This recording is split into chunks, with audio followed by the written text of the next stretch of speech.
assistant captains, and Gary, you're free to go. Next row.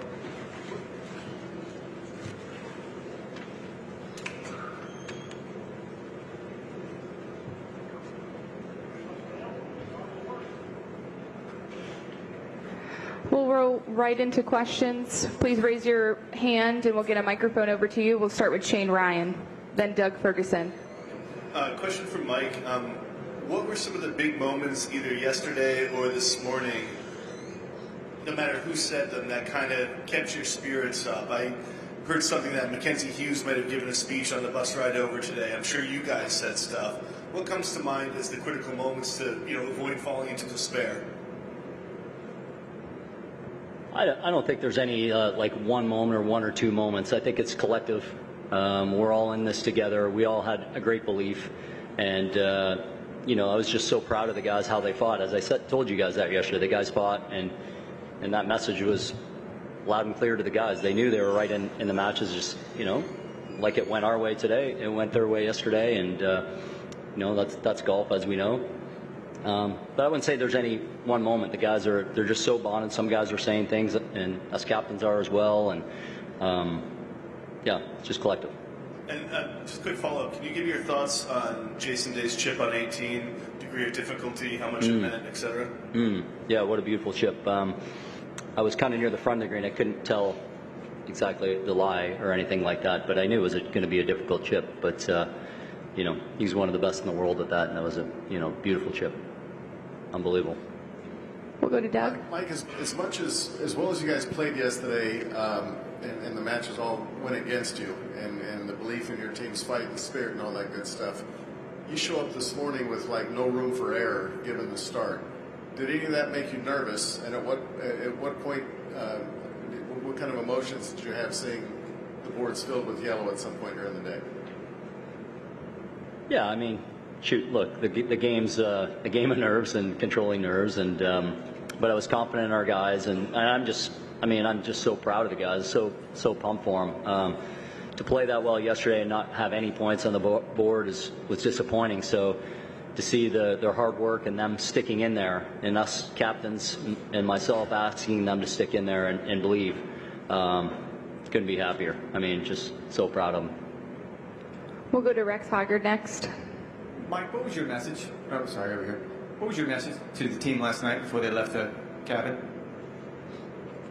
Yeah, Rex, I get it, but I'm not going to give away our what I'm saying all the time in there. But I'm proud of the way they responded. They just responded to everything we've asked them to do, and they've been open-minded about things, and super proud of them. All right, I'll try it again. Have you changed your blueprint at all going into Thursday or today? Going into Thursday, we didn't. Yeah, we didn't change anything today. We had a plan for the best ball and alternate shot, and we made a few adjustments for tomorrow morning. Yep. We'll go to Adam Stanley and then Brody. Hey, Mike. Awesome day, obviously. Corey and Mac, they won their match today, of course, and you're trotting them out again tomorrow. What did you see from them specifically? You're talking about how proud you are of all the guys, but what did you see from them specifically that really stood out? I mean, obviously those guys are great friends. There's just great flow and vibe with those guys out there, the camaraderie, and then they play great. What we thought was on paper showed up. There was great ball striking, there was great putting, great short games. I mean, what I thought was going to happen. Maybe, the result, you never think that those scores, but we knew we had a feeling they were going to play well and gel well, I would say. Brody and then Jason. Jim, I'm always curious what goes into the decision making with, sometimes maybe you want to balance out your best players, sometimes maybe you do want to combine, say, Colin and Scotty tomorrow. I'm just curious, when's the right time where you want to get those best guys together, and certain times where you think it's better to balance them out?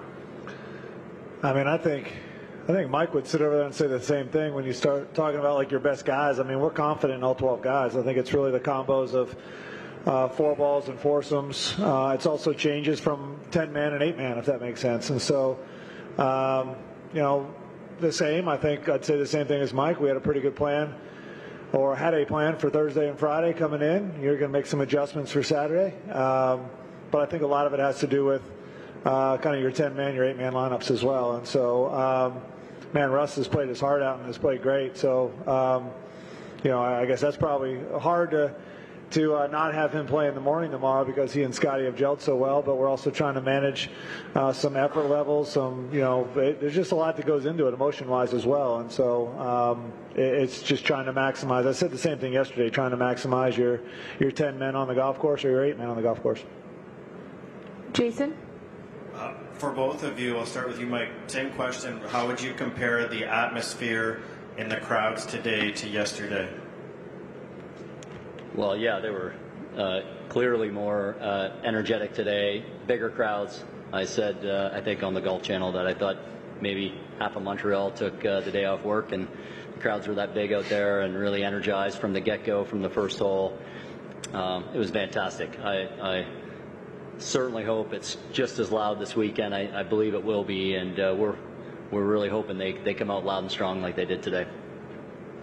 Did it feel like more of an away game today, Jim, than yesterday? Yeah, absolutely. Yesterday the crowds were not nearly as big as they were today. I think also you look at it, we had the momentum yesterday, so the folks that were here, you know, we were able to kind of silence that a little bit. That opposite thing today. More people here today, a lot louder on the first tee, and the Internationals gave them a lot to cheer for. A lot of big moments, a lot of great shots.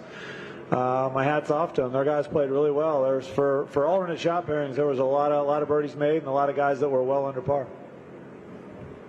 Any additional questions for Mike or Jim?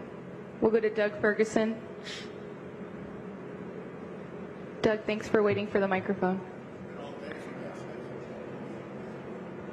Two sweeps, Jim, but you know, yesterday they were all pretty tight matches. Today, I think you guys led for a total of one hole all day, and it was, in most of them, a pretty thorough beating.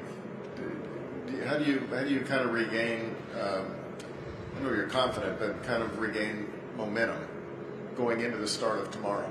Yeah, I think the same way. You know, I said yesterday in some interviews, I mean, their back's against the wall. They're going to come out firing. Well, I'm sure my guys are a little pissed off right now back there in the team room, and the idea is to come out firing tomorrow. We're going to face a loud crowd again. It's the weekend. We can expect that same first tee experience that we saw today.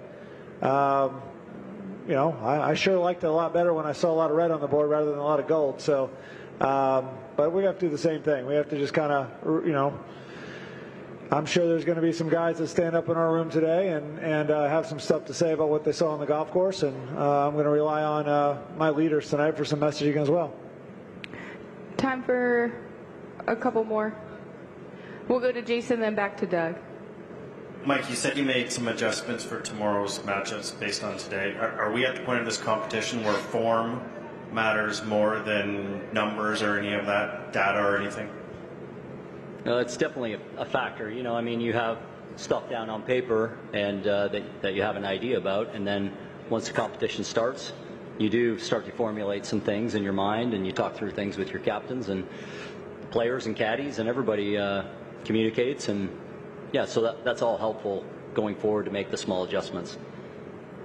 We'll finish with Doug. Sorry, this is really silly. I'm just curious, with a 7:02 start being in downtown, when's wake up call tomorrow? You know, coffee runs, breakfast, all that stuff. When do you have to get up and leave?